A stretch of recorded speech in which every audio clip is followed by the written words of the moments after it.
Bonjour à tous, c'est Sarah Carpentier du blog Des outils pour apprendre et restez avec moi parce qu'aujourd'hui je vais vous lister tous les outils numériques qui sont vraiment des outils de référence pour aider un enfant qui présente un trouble 10, qu'on soit parent ou qu'on soit enseignant. À tout de suite!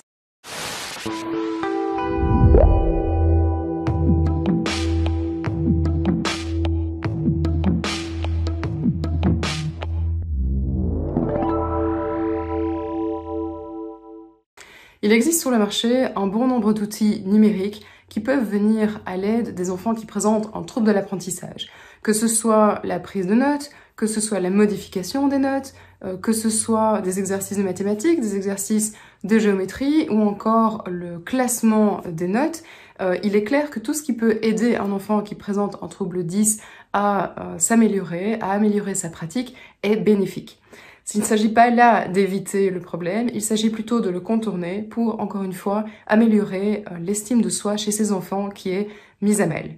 Donc restez avec moi, je vais vous lister ici une série d'outils numériques dont je reparle aussi dans l'article dont j'ai mis le lien en dessous de cette vidéo. N'hésitez pas à aller cliquer. J'espère que ces outils vont inspirer votre enfant et qu'ils vont l'aider à reprendre confiance, reprendre goût en apprentissage malgré ses difficultés. À tout de suite! Alors parmi tous les outils numériques qu'on peut trouver actuellement et qui permettent de compenser un trouble 10, on va en retrouver énormément sur iPad, on en retrouve aussi sur ordinateur. C'est souvent, je pense, plus facile pour un élève de prendre son iPad en classe et notamment, il y a certaines applications, enfin certaines activités qui sont, je pense, plus sympas à faire sur l'iPad que sur l'ordinateur, à savoir, par exemple, les dictées vocales. Alors, donc pour ce qui est de la dictée vocale, par exemple sur iPad, Siri est vraiment, je pense, l'application qui est la plus user-friendly pour un enfant. C'est une application que beaucoup d'adultes, évidemment, utilisent aussi et qui peut grandement aider des enfants pour lesquels l'écriture pose vraiment problème. Alors pour la prise de notes, vous avez aussi Notability, qui est encore une application qui est assez sympa. Vous avez aussi l'application Page. Donc allez voir sous cette vidéo, je vous mets le lien vers un article qui va reprendre toutes ces applications ainsi qu'une présentation des différentes fonctions. Alors en général, ces applications sont soit gratuites, soit payantes, mais disons que le prix est vraiment très faible, donc honnêtement, allez voir. La lecture vocale. Alors la lecture vocale, je pense que Clarospeak est vraiment maintenant l'outil numérique que la majorité des enseignants utilisent, en tout cas qu'ils conseillent aux enfants 10. Je pense que c'est la plus user-friendly de celles qui existent actuellement sur le marché, mais là aussi, allez voir. Alors, évidemment, pour certains cours, vous devrez sans doute utiliser donc des documents scolaires qui seront adaptés et qui seront lisibles pour un enfant 10. Donc à ce moment-là, c'est vrai que vous allez avoir besoin de scanners, mais aussi de certains logiciels qui vont transformer des PDF en Word pour pouvoir les retravailler.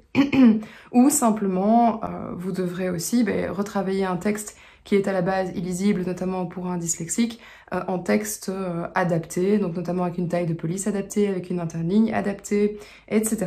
Alors pour la transformation des PDF en Word, Prismo est assez sympa, donc allez voir aussi. Alors pour la géométrie, évidemment qui est le gros point noir des enfants qui sont notamment dyspraxiques, donc c'est difficile pour eux de faire des tracés. Ce sont des enfants d'ailleurs auxquels on ne va pas demander de répéter plusieurs fois le même type de figure géométrique. Donc il faut surtout qu'ils se concentrent à la fois sur un type d'exercice pour éviter la fatigue, pour éviter aussi à un moment donné un décrochage et un déficit d'attention. Et donc là, GeometryPad est vraiment adapté, ça va vraiment les aider.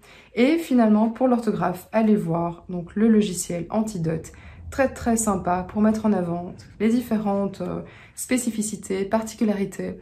Donc que vous ayez un enfant qui est dysorthographique de surface, c'est-à-dire qu'il reconnaît le phonème, il sait l'écrire, mais il va avoir des problèmes par exemple avec les homophones, ou que vous ayez un enfant qui est dysorthographique mais phonologique, donc il va avoir des difficultés à reproduire le phonème qu'il entend parce qu'il n'est pas passé au stade alphabétique, et bien là, Antidote peut vraiment être d'une grande aide. Donc ça, c'était pour les applications sur iPad. À côté de ça, vous avez aussi, si l'enfant préfère travailler sur un ordinateur, qu'il s'agisse d'un Mac ou d'un PC, vous avez des programmes, des logiciels qui sont disponibles et qui vont grandement l'aider. Alors, si on pense à la géométrie, on pense voilà, à GeoGebra. Pour tout ce qui est opérations mathématiques, vous avez Mathémo, qui devient de plus en plus connu, et POSOP.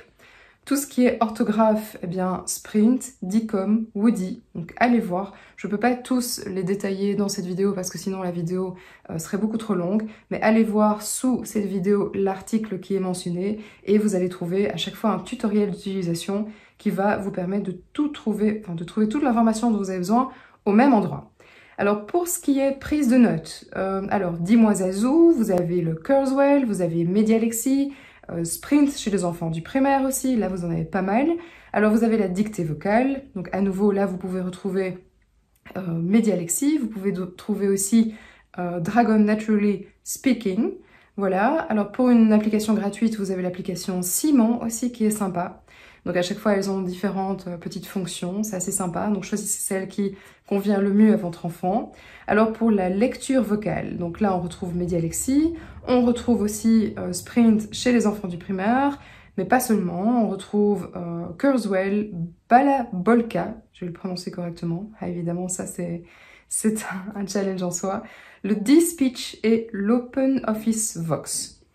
Alors pour ce qui est finalement de l'orthographe, là vous avez le Woody, le Sprint et le Dicom. Donc vous avez par exemple le Sprint qui va à la fois aider l'enfant à faire de la prise de notes, mais qui va aussi l'aider dans une lecture vocale et dans la prédiction de mots pour son orthographe. Voilà, alors ça c'était quelques-unes des applications numériques, des outils numériques que vous pouvez utiliser. Alors sachez en tant que parent que les enseignants sont de plus en plus sensibilisés à l'utilisation de ces outils numériques en classe, simplement parce qu'ils se rendent compte que ça aide énormément l'enfant et que vraiment on ne peut pas demander à un enfant avec un trouble de l'apprentissage de s'adapter au restant de la classe. Il a ses propres spécificités auxquelles nous, en tant qu'enseignants, nous devons nous adapter et voilà, choisissez ce qui vous parle le plus, choisissez ce qui parle le plus à l'enfant. Encore une fois, le principal pour un enfant qui souffre d'un trouble 10, voilà, qu'il s'agit de la dyslexie, de la dysorthographie, de la dyscalculie, n'importe, ou même des troubles de l'attention, ou même un enfant qui est HP, c'est son estime de lui. On ne peut pas apprendre si on n'a pas une certaine estime de soi.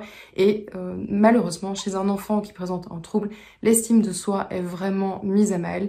Et ce sont des enfants chez qui on voit parfois même des syndromes de dépression sévères. Donc, tout ce qui peut vous aider, c'est bon à prendre, ce n'est pas de la fainéantise, ce n'est pas éviter le problème, c'est le contourner intelligemment. Voilà, c'était Sarah Carpentier du blog Des outils pour apprendre. N'hésitez pas à vous abonner à la chaîne, n'hésitez pas si vous le voulez à aller voir le site, vous pouvez y faire des tests sympas et vous pouvez aussi aller lire les différents articles qui traitent notamment des neurosciences appliquées à l'enseignement, à savoir ce qu'on appelle la neuroéducation. Ciao ciao!